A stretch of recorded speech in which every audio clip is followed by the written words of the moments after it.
Welcome to the Politicrat. I'm Omar Moore. It is Saturday, November the 28th, 2020. I've seen our scientists help a paralyzed man regain his sense of touch. I've seen wounded warriors who, at points, were given up for dead, walk again. I've seen our doctors and volunteers rebuild after earthquakes and stop pandemics in their tracks. President Barack Obama. On today's episode of The Politicrat, what do you think the legacy of President Barack Obama is or will be? As Joe Biden prepares to take office in the next 53 days, the question is, where do you stand on Barack Obama? What kind of president do you think he was, by and large? Of course, we know that there hasn't been a president since him, but there will be one walking into the White House on January the 20th, 2021.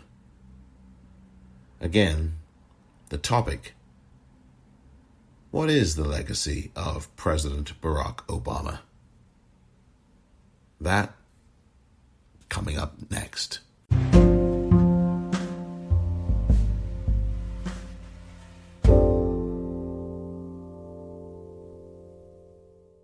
Welcome back.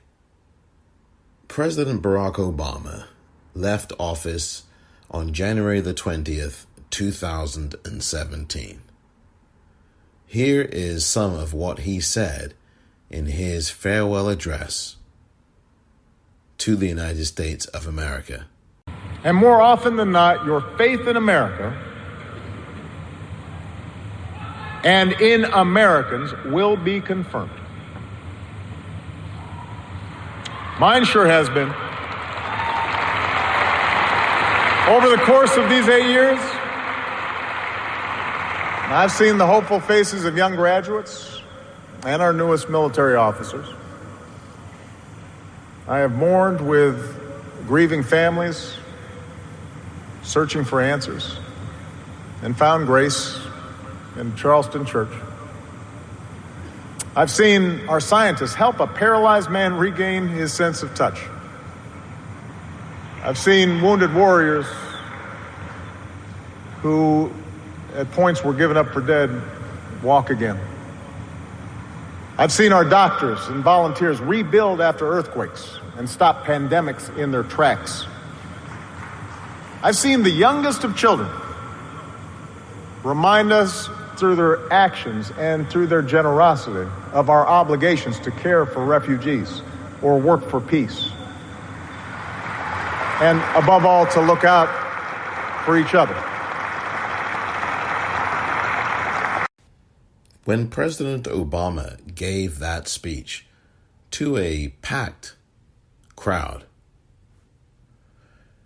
we all knew that he was saying goodbye not only to the United States of America as president, but that he was also saying goodbye to the sanity that seemed to hold a governance not only over the White House, but also over the country.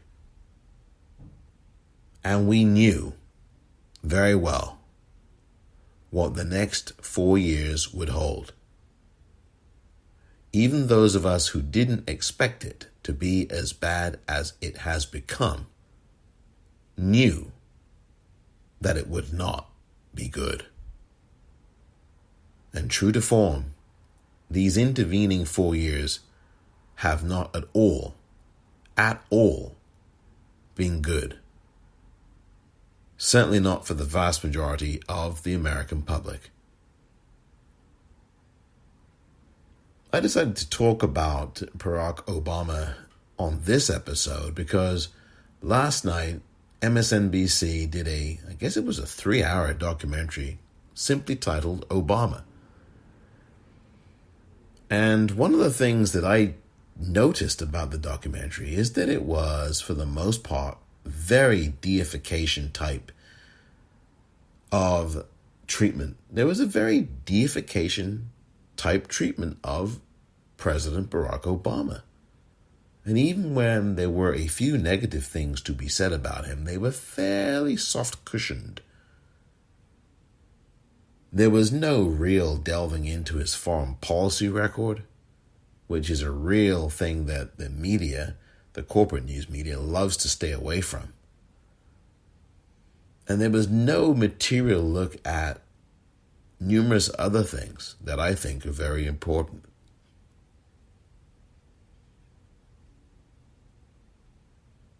There seems to have lately been this kind of deification of President Obama, and I think it's connected to more than a couple of things. Number one, the book that President Obama has recently released, over 713 pages long, part one of his presidential memoir called A Promised Land, which, by the way, I have just recently started, and so far I am not riveted at all to this book. It does not make for intriguing reading at all. I guess I've got to get a lot further into it before I start to percolate, but so far, no percolation off of reading this book. So I don't know if this Obama documentary, that again was about 3 hours long, if not longer, was released rather to coincide with the release of the book, which the book was released 13 days ago now, or whatever it was. It was released certainly, well, it was released about 12 or 13 days ago, I forget. And I don't know perhaps if this documentary was done because Donald Trump is on his way out and Joe Biden is on his way in. I don't know if the documentary was done because there was no other thing to show the day after Thanksgiving. I have no idea. Whether it was just used for filler time, they didn't have 3 hours of programming. But what I do notice on MSNBC, the corporate news cable channel, is that they have produced over the last few weeks at least 3 different documentaries that tend to deify President Obama. Now look, I'm not saying that President Obama shouldn't get some spotlight and shouldn't get praise. He should. But what I am saying is that MSNBC should also be focusing on the things that President Obama did that were not good. If we are to be giving someone a proper appraisal and evaluation of their years in the White House, we must therefore track the good things and the not so good things. What MSNBC has done, however, is to spend an inordinate amount of time focusing mostly on the good things and rarely on foreign policy and how horrible it was under Obama. More drone strikes, especially what happened in Yemen. A lot of people killed, a lot of civilians killed. What happened in Libya. I mean, just disastrous. Just disastrous foreign policy. The deportation of a record number of brown people. Also caging people as well, or at least building the cages to hold them in. Not to mention the jailing of whistleblowers more than any other president in history, just like there were record deportations of brown people more than any other president in history. This is President Barack Obama.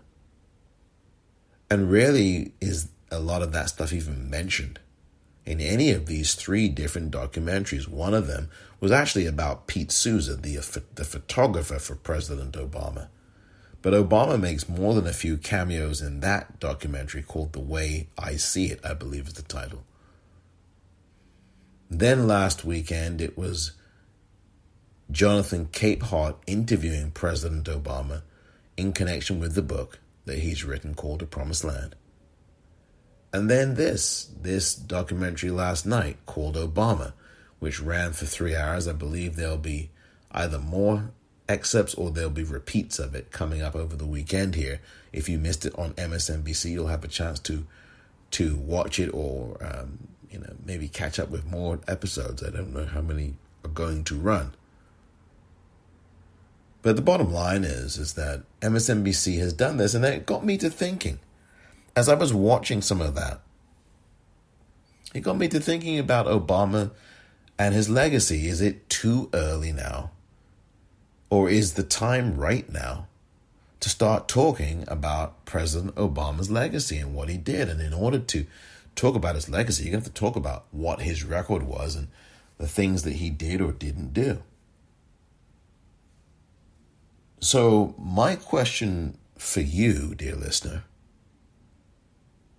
is what do you think President Barack Obama's legacy is? What do you think it will be?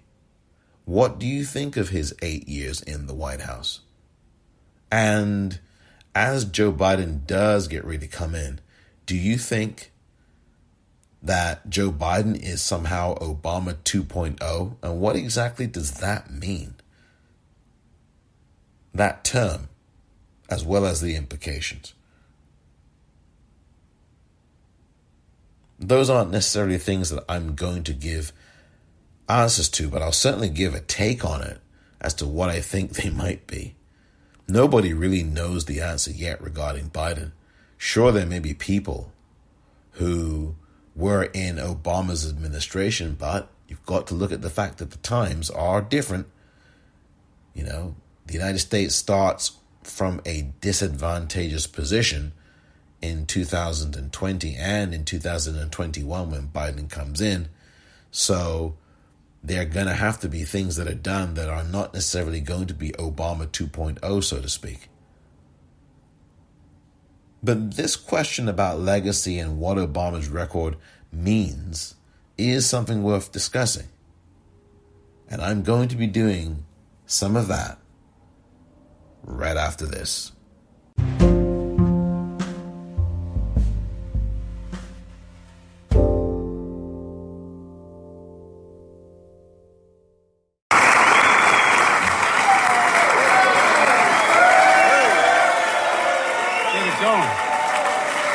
Thank you all.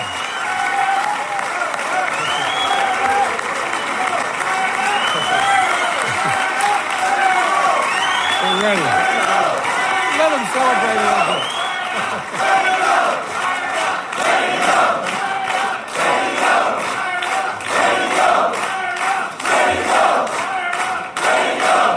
Thank you. Mr. President, I think we got a happy room here. It seems ridiculous to say thank you all for being here. Ladies and gentlemen, to state the obvious, this is a historic day.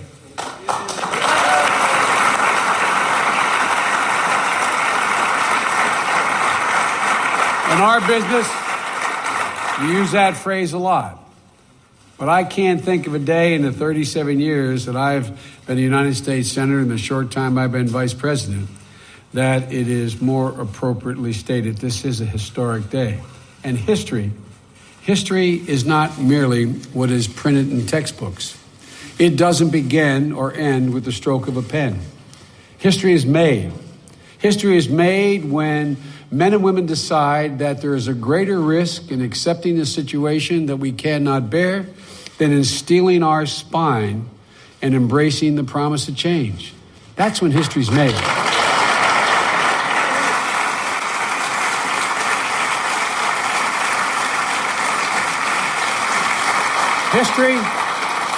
History is made when you all assembled here today, members of Congress, take charge to change the lives of tens of millions of Americans. through the efforts of those of us lucky enough to serve here in this town, that's exactly what you've done. You've made history.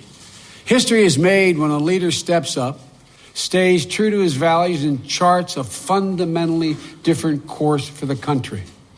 History is made when a leader's passion is matched with principle to set a new course. Well, ladies and gentlemen, Mr. President, you are that leader. You have...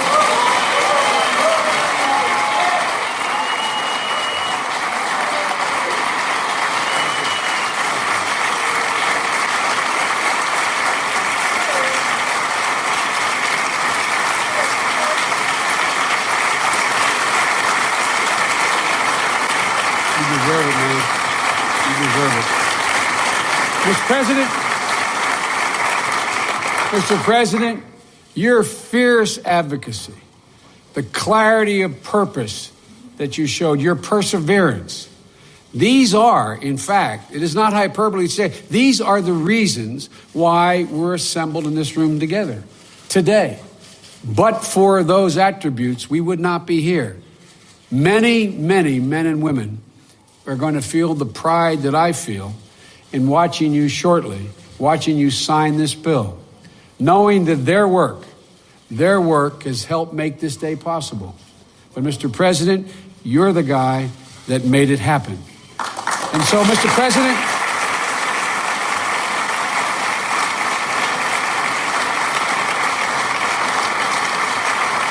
all of us, press and elected officials assembled in this town over the years, we've seen some incredible things happen. But you know, Mr. President, you've done what generations of not just ordinary, but great men and women have attempted to do. Republicans as well as Democrats. They've tried before. Everybody knows the story, starting with Teddy Roosevelt. They've tried. They were real bold leaders. But, Mr. President, they fell short. You have turned, Mr. President, the right of every American to have access to decent health care into reality for the first time in American history.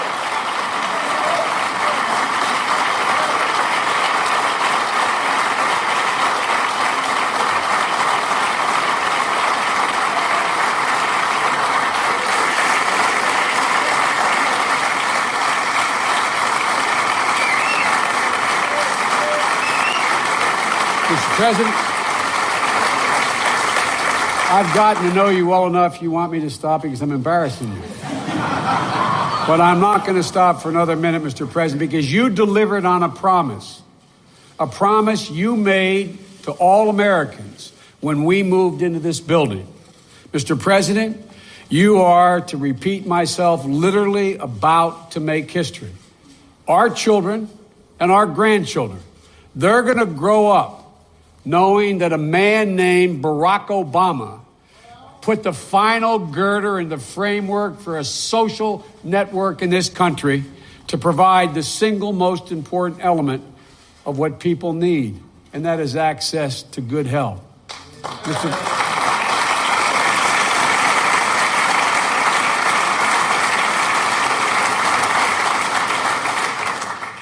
And that every American from this day forward will be treated with simple fairness and basic justice. Look, the classic poet Virgil once said that the greatest wealth is health. The greatest wealth is health.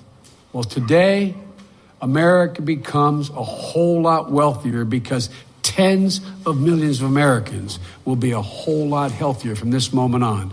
Ladies and gentlemen, the President of the United States of America, Barack Obama.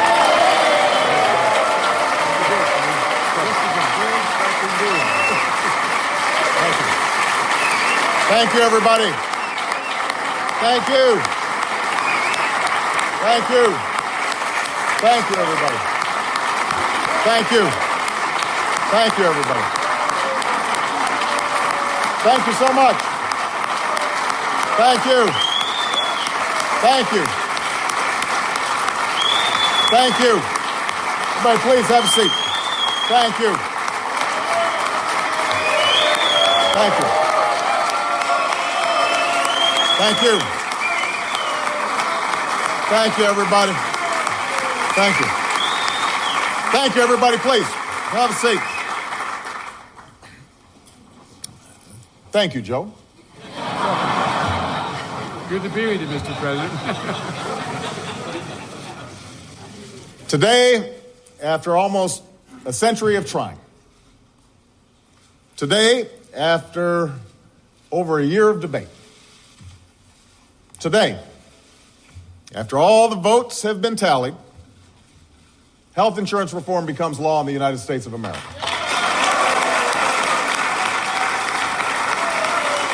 Today.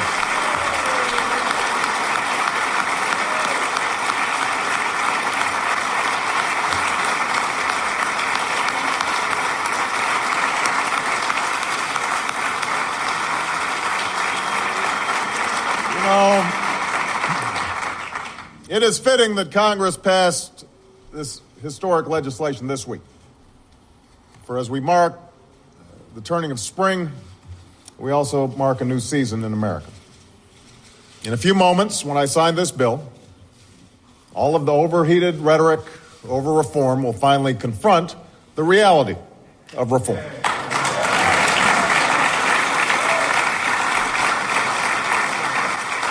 And while the Senate still has the last round of improvements to make on this historic legislation, and these are improvements I'm confident they will make swiftly. The bill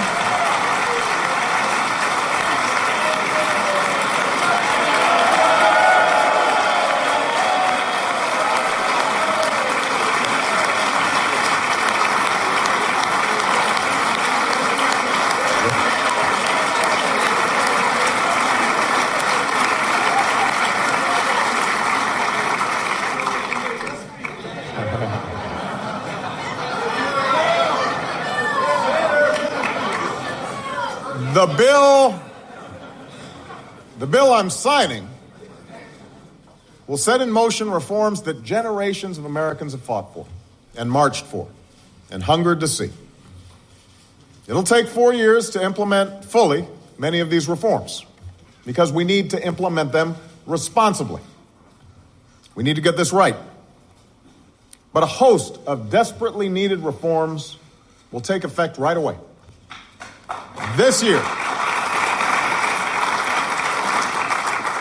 This year, we'll start offering tax credits to about 4 million small businessmen and women to help them cover the cost of insurance for their employees. That happens this year.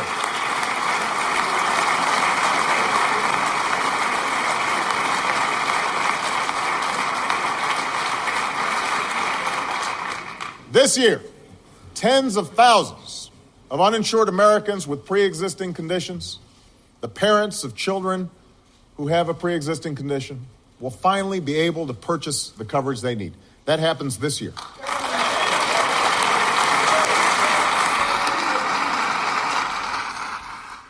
And I let that play for an extended period of time because I think everybody knows that that is the biggest marker of President Obama's 8 years in the White House.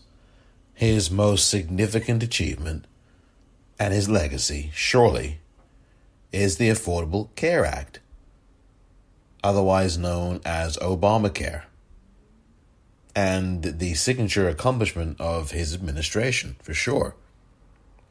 There is no doubt that no matter what happens with the ACA from here on out,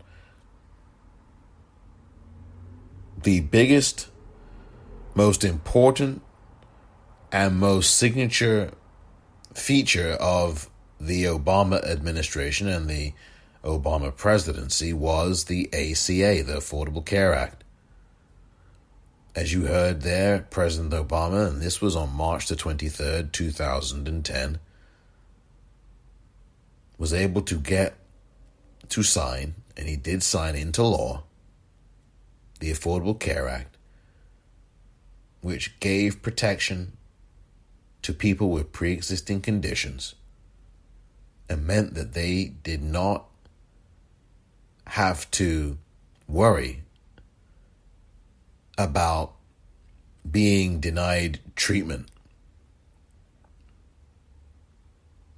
It was a hard fight to get to that point on March the 23rd, 2010. There was lots and lots of backroom squabbling and fighting and all these things. It was one heck of a time. But it got done. And while the Affordable Care Act is far from perfect, it is a start. It is a template. And of course we know, as I maybe alluded to, that no matter what happens, it could certainly be all taken away by this Supreme Court by the time June rolls around next year. We know that Obamacare has certainly helped people, has saved them from complete bankruptcy in many cases. And while there are flaws, while there are issues, some 100 million people with pre-existing conditions are able to get treatment. And some 30 million people who would not have been able to afford insurance prior to Obamacare now have health insurance that is affordable. It was a huge moment, and I wanted that to play out because you also heard the voice of Vice President at the time, Joe Biden.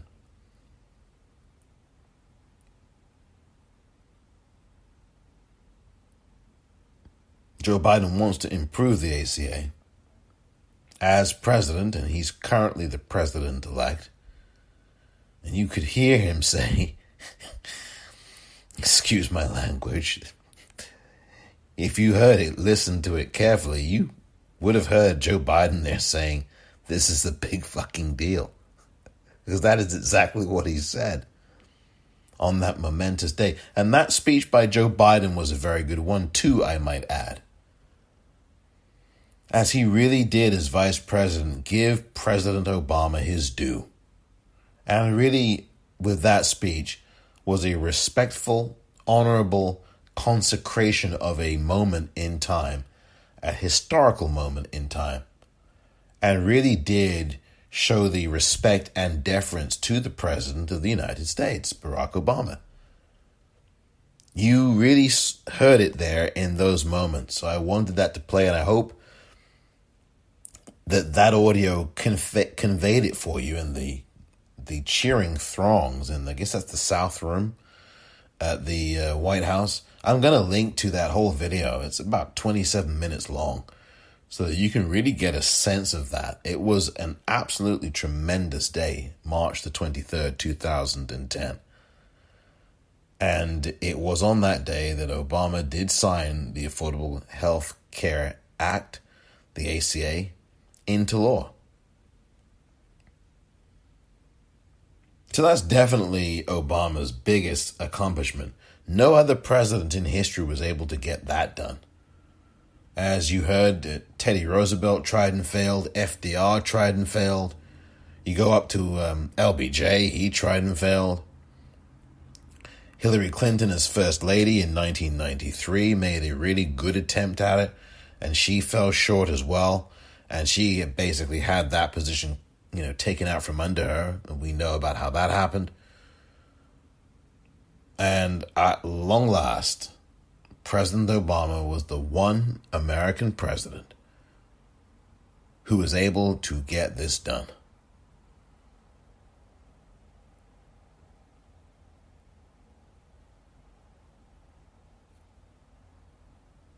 Next, a look at one other thing of note from President Obama that I guess you can guess what it might be. And that's coming up right after this.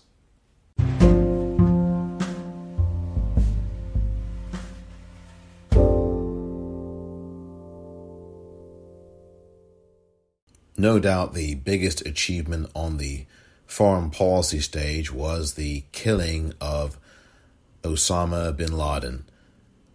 May 1st, 2011 was the announcement of that achievement, and it set off a lot of celebration outside the White House. For a few minutes at least, people dropped their partisan veneer and went to the White House lawn and celebrated. Sure, there were some Republicans that chirped and scowled that Obama did something that his predecessor George W. Bush was unable to do, which was to capture and or kill Osama bin Laden. Barack Obama was able to get Osama. And he did so on a Sunday evening when he announced this from the White House. Good evening. Tonight, I can report to the American people and to the world that the United States has conducted an operation that killed Osama bin Laden, the leader of Al-Qaeda, and a terrorist who's responsible for the murder of thousands of innocent men, women, and children. It was nearly 10 years ago that a bright September day was darkened by the worst attack on the American people in our history. The images of 9/11 are seared into our national memory.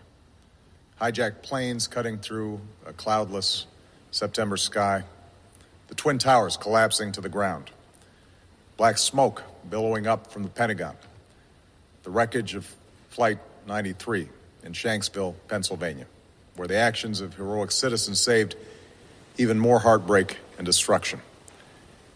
And yet we know that the worst images are those that were unseen to the world. The empty seat at the dinner table, children who were forced to grow up without their mother or their father, parents who would never know the feeling of their child's embrace, nearly 3,000 citizens taken from us, leaving a gaping hole in our hearts. On September 11th, 2001, in our time of grief, the American people came together.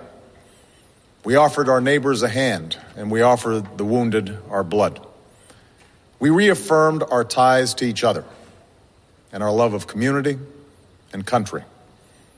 On that day, no matter where we came from, what God we prayed to, or what race or ethnicity we were united as one American family. Definitely a tremendous accomplishment. There's no question about that. But there were definitely some problems with foreign policy under Barack Obama, as I've mentioned earlier. And there's also the Benghazi issue that the Republican Party made so much of. Now, granted, 4 people were killed, and there were some issues that the State Department didn't quite get right, shall we say, at the very least. Hillary Clinton's tutelage. But even after all the investigations that the House Republicans threw at Obama and his administration, not one of the at least 5 investigations that were done on Benghazi by the House Republicans found any wrongdoing whatsoever.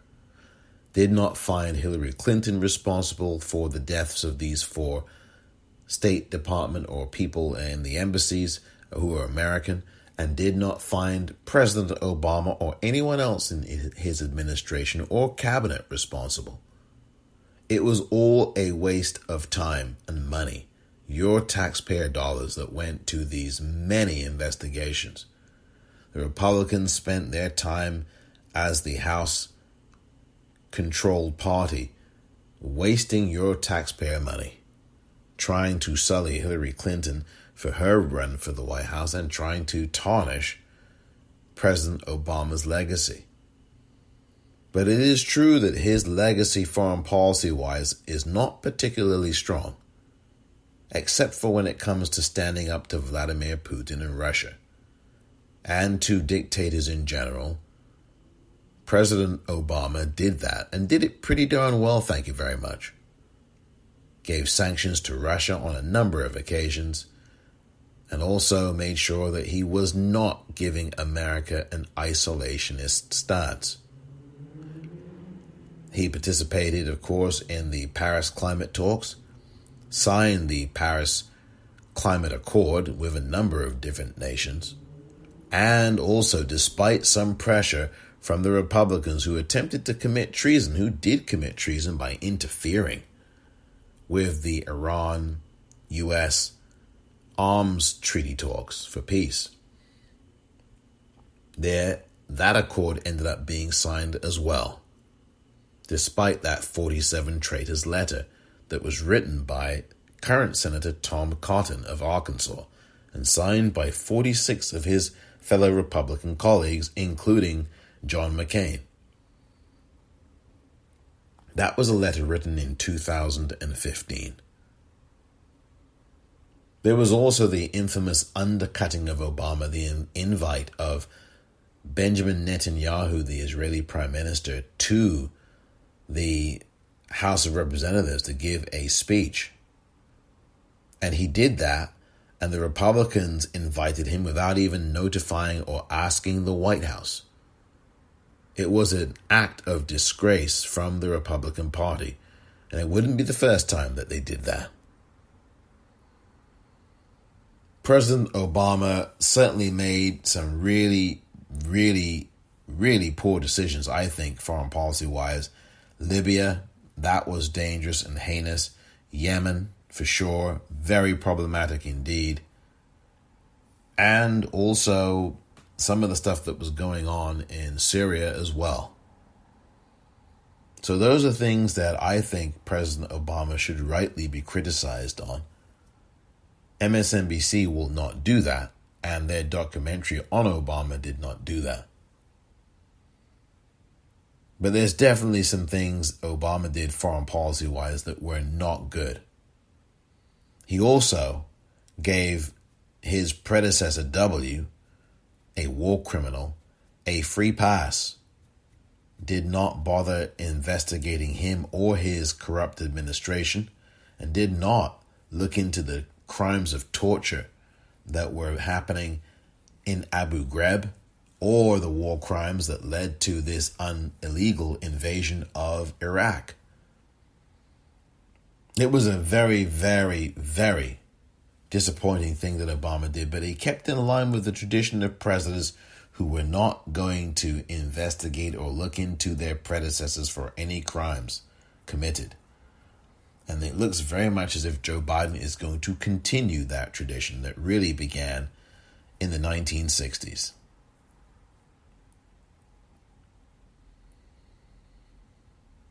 There was some domestic things that I don't think Obama was as strong on as he should have been. One of them was race. People do say that Obama was walking this tightrope, and I know a load of people who've said this, some black and a many white, who insist that, well, he really couldn't have done too much because he was in a difficult position as a black man in that office. But I kind of resist that, actually. I kind of disagree with that. And, I vocalized it with some people and not vocalized it with some others. But I actually do think that even with the blatant racism that exists in the United States right now and did when Obama was in office, Obama is only the most powerful man on the planet in that position. He could have been more forthright. There's no reason why he couldn't have been when it came to the issue of race and racism in America. He said virtually nothing about it during his first term. And then in his second term, he basically said one or two things. One of them was, if I had a son, he'd look like Trayvon, as in Trayvon Martin. Now, what happened to Trayvon Martin happened, if I remember correctly, during Obama's first term in 2012. Then, of course, even before that, in the first year of his 8 years, in 2009, there was the infamous Beer Summit. Beer Summit? Yeah, this arrest of Henry Louis Gates, the historian and professor, African-American man who is well known, does Finding Your Roots on PBS television in the U.S., he was arrested inside his own home in Cambridge, Massachusetts in 2009. A white cop arrested him inside his home. It was just ridiculous, and for nothing, really. It was just ridiculous. President Obama made some comments after that arrest, and here, at least, is a portion of them. I think it's fair to say, number one, any of us would be pretty angry. Number two, that the Cambridge police acted stupidly in arresting somebody when there was already proof that they were in their own home. Now, after those comments, there were people on the right wing who absolutely lost their lunch. White men like Glenn Beck, who just lost their lunch. And a number of other white people calling into conservative and right wing talk radio, hate radio, venting and spewing their racist sentiment about President Obama. And then in response to all of that backlash, or blacklash, or white lash, perhaps is most accurate, President Obama decided to convene a so-called beer summit, at least that's how the media termed it, of Henry Louis Gates and the white officer from the Cambridge Police Department who arrested him in his own home. I mean, President Obama was well within his rights to call it a stupid thing. It was stupid. Why are you arresting the man in his own home? It was some white cop who wanted to exercise his whiteness and make sure it was known to the historian Henry Louis Gates that this white man was somehow boss. I'm boss. And he handcuffs him in his own home for nothing. Nothing. Straight out racist. And Obama didn't even call the cop a racist. He just said, in response to Lynn Sweet, a reporter of the Chicago Sun-Times, that it was stupid that the Cambridge Police Department did this. And what you didn't hear in the clip that I played is that he also said, and everyone knows that, we all know that police stopped, that black people and Latinx or Latino people are disproportionately stopped by the police. And that clip, funny enough, did not get on the air in that Obama documentary. But we all know that what President Obama said is absolutely right. Black and brown people are disproportionately stopped relative to white people. There's just no question about that. There is no question. And all this white lash happened, and then Obama, under pressure, convenes a summit. Why? Why? And you're going to hear some people speaking in this next clip from the Obama documentary that MSNBC aired. The voice I want you to pay attention to, and you'll know instantly who it is the voice of Professor Eddie Glaude of Princeton University African American Studies Department. No, it's the ongoing task, whether you're in the White House or you're teaching at Princeton or you're working at the post office, is to figure out how to dampen white fear. I got to make white America comfortable with me again. So, let's have a drink. Let's create the conditions under which we can at least make the theater of race in the country less threatening. The table was set, the press was in place, there were refreshments, there was even diplomatic language. We had a cordial and productive discussion. What you had today was two gentlemen agree to disagree. It led to this multi-day freak out on cable news and ultimately this kind of very dumb beer summit where Obama has to sit there with the cop and Gates and look like everything's okay. What is this performance? What is he doing? Who are they trying to make comfortable? Right? Because he said something that was obviously true, that the police officer acted stupidly, that you have to bend over backwards to make some certain folk feel comfortable in this country. And Eddie Glaude has it absolutely right. Why is it that black people have to tamp down white fear? Isn't that the responsibility of white people to do? How are white people not charged with that responsibility? Why is it that black people somehow have to figure out how to make white people more comfortable, when it is white people and the white power structure that has the privilege and the power in this country and engages in the oppression of black people? Now you tell me how much sense that would ever make or could ever make to you.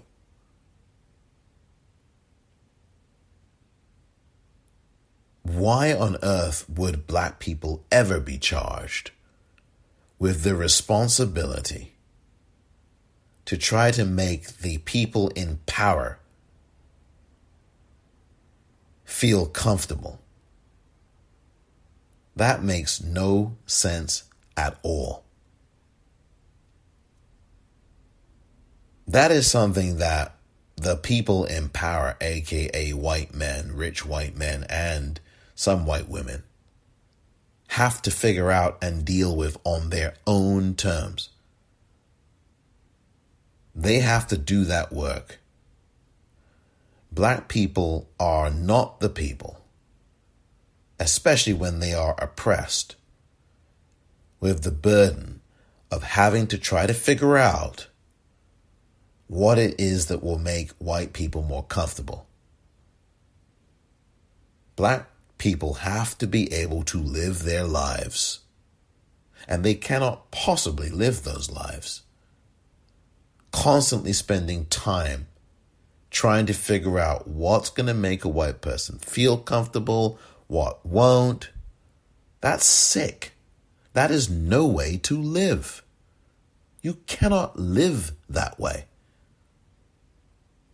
It is up to that white person to do some excavation of the self and figure out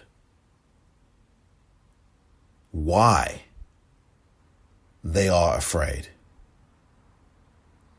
and try to do something about their fear, rather than allow their fear and irrationality about black people to run wild and rampant, and their hatred of black people to run rampant and wild, so that those white people who are racist at their core, whether latently or in blatant, can just be free to run with their racist fear without ever being tasked to challenge themselves, and without ever being challenged to change their fears and adjust and deal with and get some therapy for why it is that so many white people in this country and beyond are afraid of black people. I think that would be the better place to start, don't you?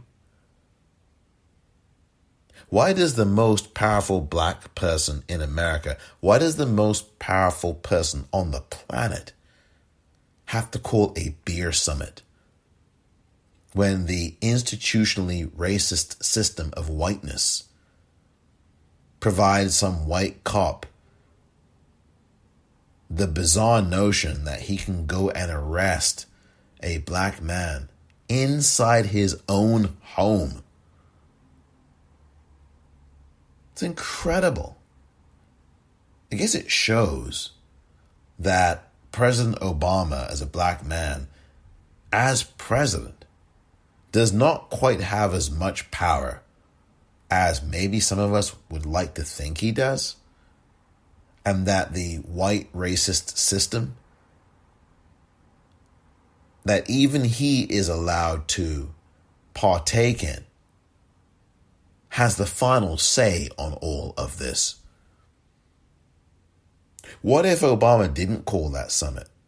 I mean, as far as we all learned, was that the white cop and Henry Louis Gates, the professor at Harvard, I guess, agreed to disagree about everything that happened on that night that Gates got arrested by the white cop.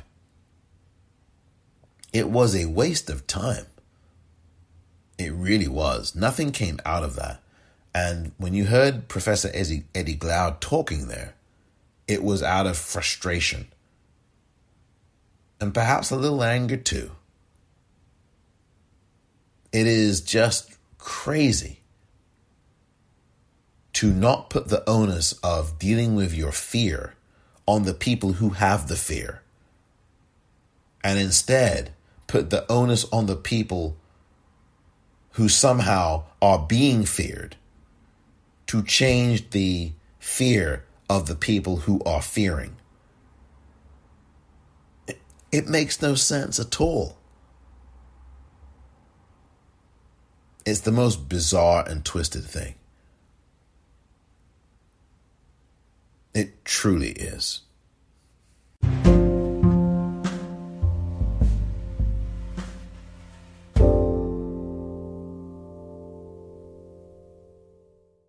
Michelle LaVaughn Robinson, girl of the South Side.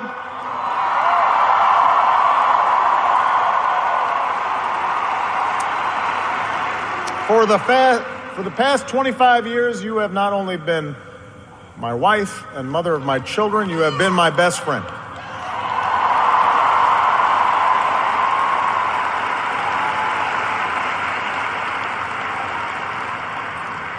You took on a role you didn't ask for, and you made it your own, with grace and with grit and with style and good humor.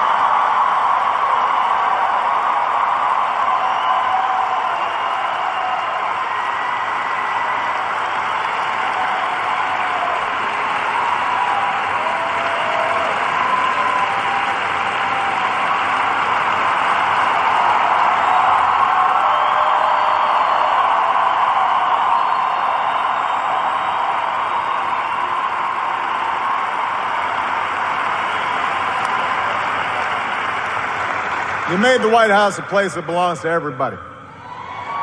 And a new generation sets its sights higher because it has you as a role model.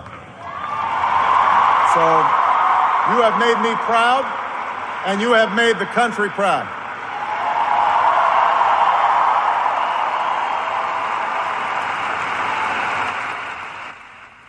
Malia and Sasha, under the strangest of circumstances, you have become two amazing young women. You are smart and you are beautiful, but more importantly, you are kind and you are thoughtful and you are full of passion. And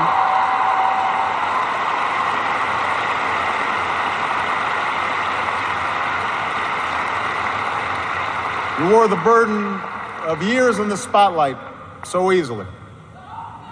Of all that I have done in my life, I am most proud to be your dad.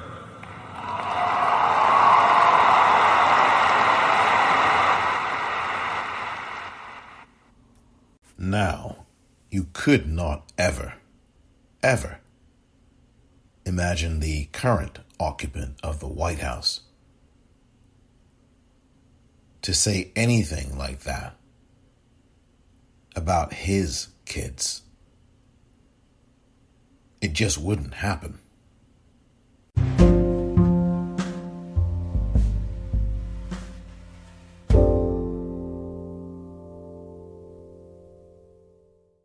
It is incredible when you think about it. People were calling President Obama the first post-racial president. It was just ridiculous talk. And it was a lot of these news media people who were writing these silly stories about Obama. And it was few black people were writing. It was mostly these white journalists writing these really silly stories about post-racial president.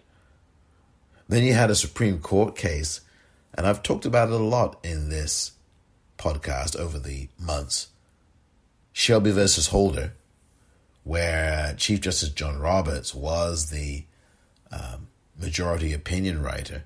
And basically he said, hey, look,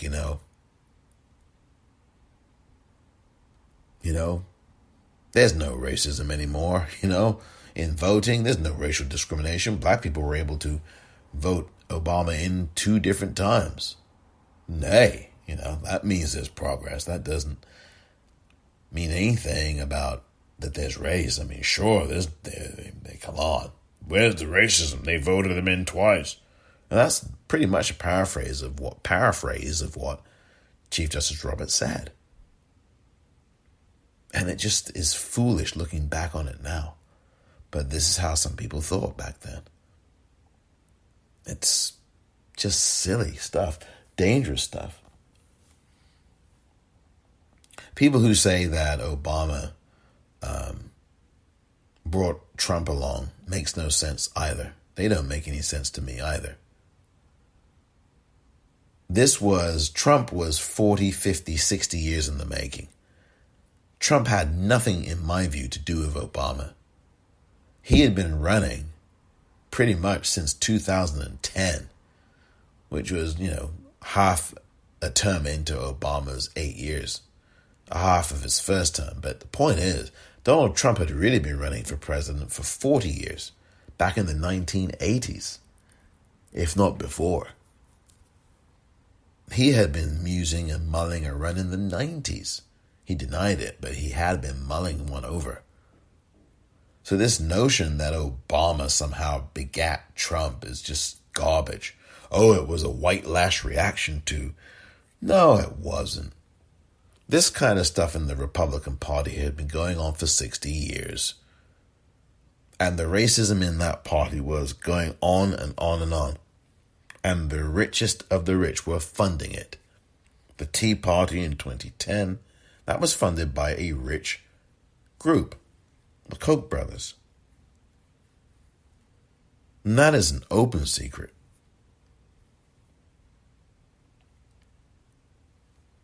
All of these racist rallies, they're being funded by right-wingers, like people like Betsy DeVos's brother. So, this stuff is not an accident. The racism predated the racist Donald Trump, and it certainly predated President Barack Obama.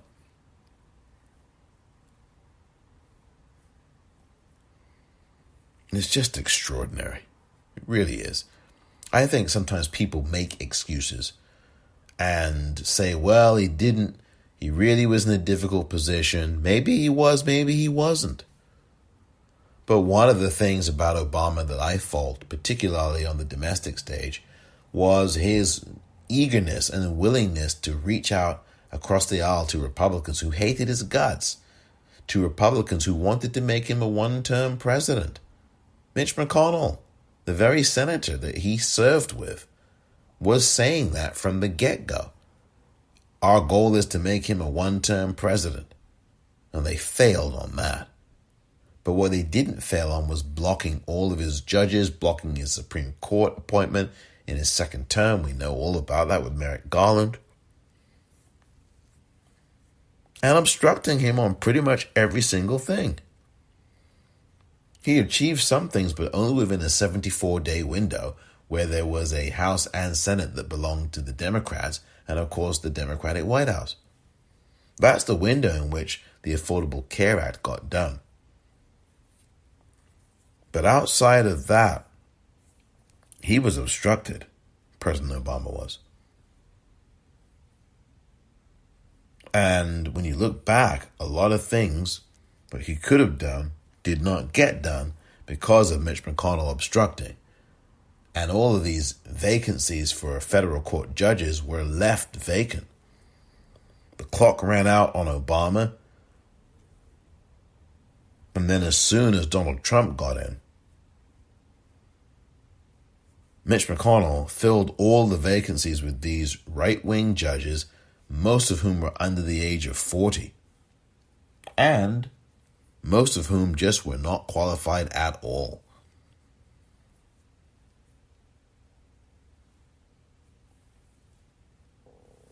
It's an incredible thing.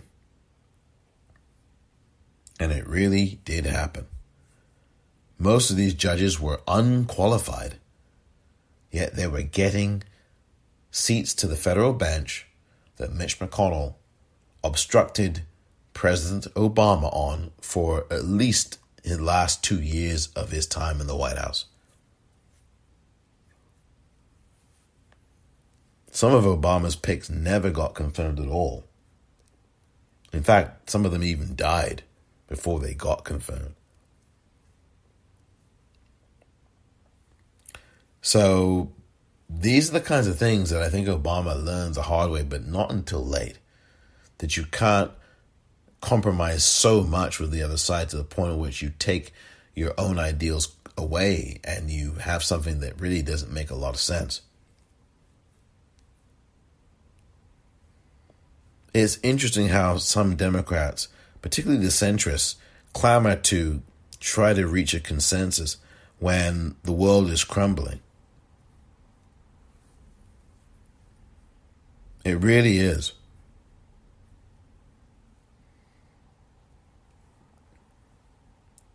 I think I haven't mentioned every single thing about President Obama domestically. Certainly the Flint issue was a very bad one for him. For sure.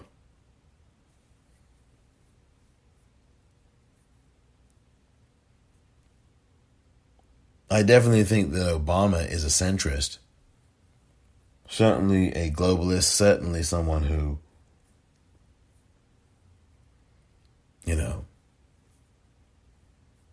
believes in the corporate model. But I actually think at heart he's a decent human being. Some of his policies, though, I do have some issues with, as I have alluded to.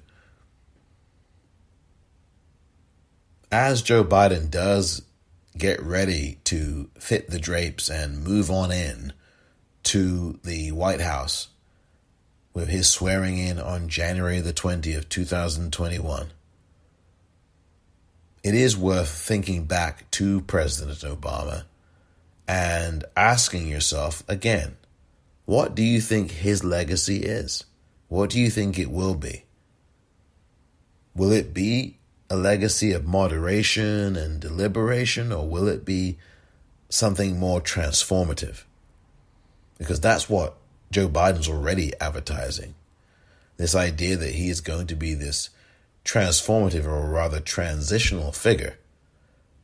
People right now need a leader to be transformative, though, because a lot is still at stake, including 2 Senate seats in Georgia. Again, I leave you this question. What do you think Obama's legacy will be? Obviously, he signed, one of the first pieces of legislation he signed was an executive order, I believe, allowing for the Equal Pay Act. So that or otherwise the Lilly Ledbetter Act, that was signed immediately. I don't know if there's an executive order or not, executive order or not, it may have been. But that was the very first thing that President Obama signed once he walked into the White House in 2009.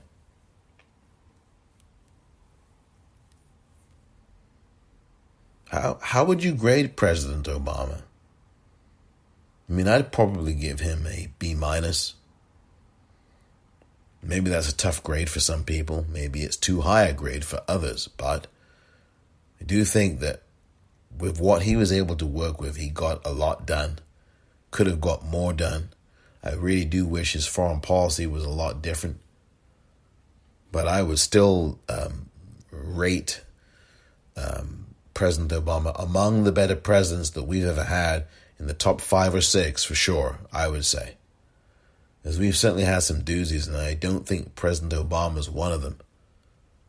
He's very cozy, though, with the corporates, and I do wish he had done a bit more on race, but hey, you can't get every single thing that you would like. We just have to keep pushing for it. And that's when change really will come to America. Thank you very much for listening to this edition of the Politicrat. I'm Omar Moore. Well, I just had the opportunity to have an excellent conversation with President-elect Trump. It was wide-ranging. We talked about some of the organizational issues in setting up a White House. We talked about foreign policy. We talked about domestic policy. And as I said last night, my number one priority in the coming 2 months is to try to facilitate a transition that ensures our president-elect is successful. I have been very encouraged by the, I think, interest in President-elect Trump's wanting to work with my team around many of the issues that this great country faces. And I believe that it is important for all of us, regardless of party and regardless of political preferences, to now come together, work together to deal with the many challenges that we face. And in the meantime, Michelle has had a chance to greet the incoming First Lady, and we had an excellent conversation with her as well. And we want to make sure that they feel welcome as they prepare to make this transition. And most of all, I want to emphasize to you, Ms. President-elect, that we now are going to want to do everything we can to help you succeed, because if you succeed, then the country succeeds. Please, sorry. Well, thank you very much, President Obama. This was a meeting that was going to last for maybe 10 or 15 minutes, and we were just going to get to know each other. We had never met each other. I have great respect. The meeting lasted for almost an hour and a half, and it could have, as far as I'm concerned, it could have gone on for a lot longer. We really, we discussed a lot of different situations, some wonderful and some difficulties. I very much look forward to dealing with the president in the future, including counsel. He explained some of the difficulties, some of the high-flying assets, and some of the really great things that have been achieved. So, Mr. President, it was a great honor being with you, and I look forward to being with you many, many more times in the future. Thank you, sir.